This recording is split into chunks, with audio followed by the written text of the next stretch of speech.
Sejam todos mais uma vez muito bem-vindos ao meu canal. O título do vídeo de hoje é Dízimo, te enganaram. Se você dá dízimo, dá dinheiro a alguma instituição religiosa e pensa que com isso você está fazendo a vontade de Deus, ou que você está agradecendo a Deus, ou você terá alguma bênção por fazer isso, desculpa, mas te enganaram, né? Infelizmente, a Bíblia, desde muito tempo, é utilizada para extorquir e enganar as pessoas. Então, nesse vídeo, nós vamos analisar a passagem bíblica onde Abraão dá dízimo, né? Então, o título do vídeo é Dízimo, te enganaram, né? A primeira vez que aparece a palavra dízimo na Bíblia é referente a Abraão, onde em Gênesis 14, temos aqui em Gênesis 14, Abraão entrou em guerra, porque Abraão já era rico, como vocês podem ver aqui, Abraão já era rico, e esses 4 reis foram lá e entraram em guerra contra os familiares de Abraão. Tomaram todos os bens de Sodoma, de Gomorra e de todo o seu mantimento e foram-se. Também tomaram a Ló, que habitava em Sodoma, filho do irmão de Abrão, e os seus bens e foram-se. Ou seja, eles levaram um parente de Abraão. Então veio um que escapara e o contou a Abrão, o hebreu. Ele habitava junto dos carvalhais de Manre, o amorreu, irmão de Escol e irmão de É. Eles eram confederados de Abraão. Ouvindo, pois, Abrão que o seu irmão estava preso, armou os seus criados nascidos em sua casa, 318, e os perseguiu até Dan. Ou seja, Abraão teve seus familiares capturados, mulheres roubadas, bens saqueados, e teve que entrar em guerra contra esses reis, segundo a narrativa de Gênesis 14. Ok? Aí vamos lá, né? E dividiu-se contra eles de noite, ele e os seus criados, e os feriu, e os perseguiu até o Bar, que fica à esquerda de Damasco, e tornou a trazer todos os seus bens, tornou a trazer também a Ló, seu irmão, e os seus bens, e também as mulheres e o povo. Então veja que Abraão ganhou essa guerra, né? E ele recuperou o seu irmão Ló, trouxe seus bens e também recuperou suas mulheres.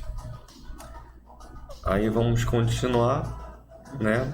Aí diz no versículo 18: Melquisedeque, rei de Salém, trouxe pão e vinho, e era este sacerdote do Deus Altíssimo. E abençoou e disse: Bendito seja Abraão pelo Deus Altíssimo, possuidor dos céus e da terra. E bendito seja o Deus Altíssimo, que entregou os teus inimigos nas tuas mãos. E Abrão deu-lhe o dízimo de tudo. Então, o sistema religioso, os líderes religiosos usam essa passagem para justificar que eles roubem dízimo das pessoas. Mas se nós analisarmos aqui, Abraão, ele deu os despojos de guerra. Abraão não deu nada que lhe possuía. Aqui mais abaixo, né, Abraão diz o seguinte, jurando,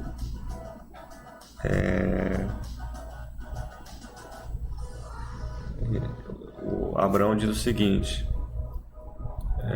e o rei de Sodoma disse a Abraão: dá-me as minhas pessoas e os bens toma para ti.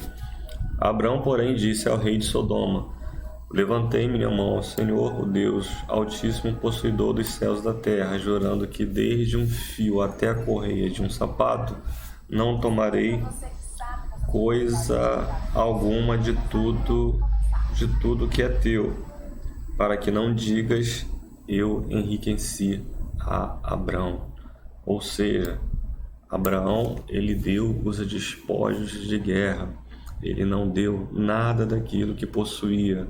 Ou seja, o dízimo que Abraão deu, na verdade, era os despojos de guerra dos reis que foram derrotados, né?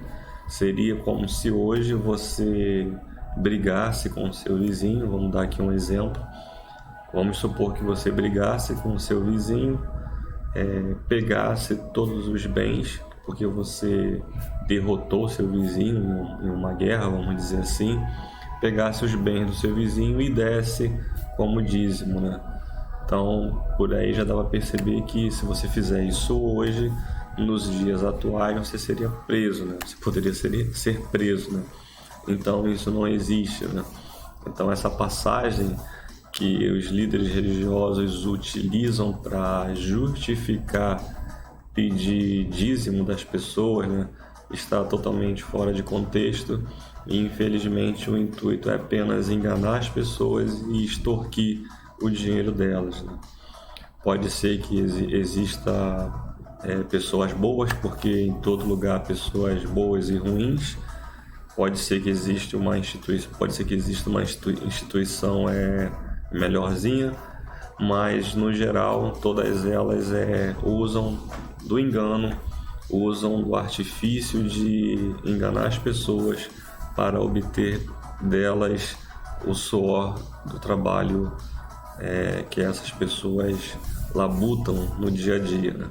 Então vocês percebam que Abraão já era rico, ele apenas devolveu os bens que já não eram dele e nunca mais isso ocorre na Bíblia, né? Nós podemos fazer também uma pequena viagem no tempo e ir para Mateus 23, onde Jesus ele diz: ai de vós, escribas e fariseus hipócritas, pois dizimais a hortelã, o endro e o cominho. Então veja que nem há dinheiro nessa passagem, né? Porque o dízimo ele nunca foi dinheiro. Desde a época de Abraão, que já existia dinheiro, já se utilizava o ouro e a prata como dinheiro, né? Então vocês podem perceber que já na época de Jesus, mesmo na época de Jesus, o dízimo não era dinheiro, né? Eram alimentos, frutas, etc. Então o dízimo em dinheiro é uma criação da Igreja Católica no Concílio de Macon, no ano de 585, né? Onde ela estipulou que o dízimo deveria ser dinheiro, né? E as igrejas protestantes apenas copiaram essa brilhante ideia como forma de enriquecerem, né?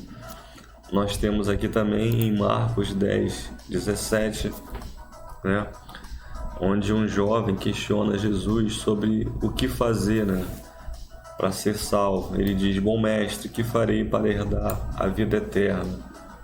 E Jesus diz: você não adultera, não mata, tal. Aí ele responde: mestre, tudo isso guardei desde a minha mocidade. Aí Jesus responde: falta-te uma coisa, vai, vende tudo quanto tens e dá aos pobres. Veja que Jesus não manda ele ir a um templo religioso e dar dinheiro. Ele não manda fazer nada disso. Ele fala: se você quer ser perfeito, pegue seus bens e dê aos pobres. Lembrando que Jesus ele foi morto pelo sistema religioso judaico da época dele.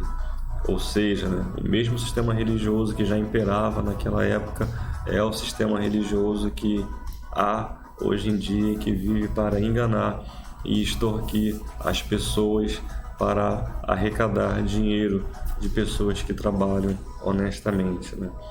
Então eu não vou mais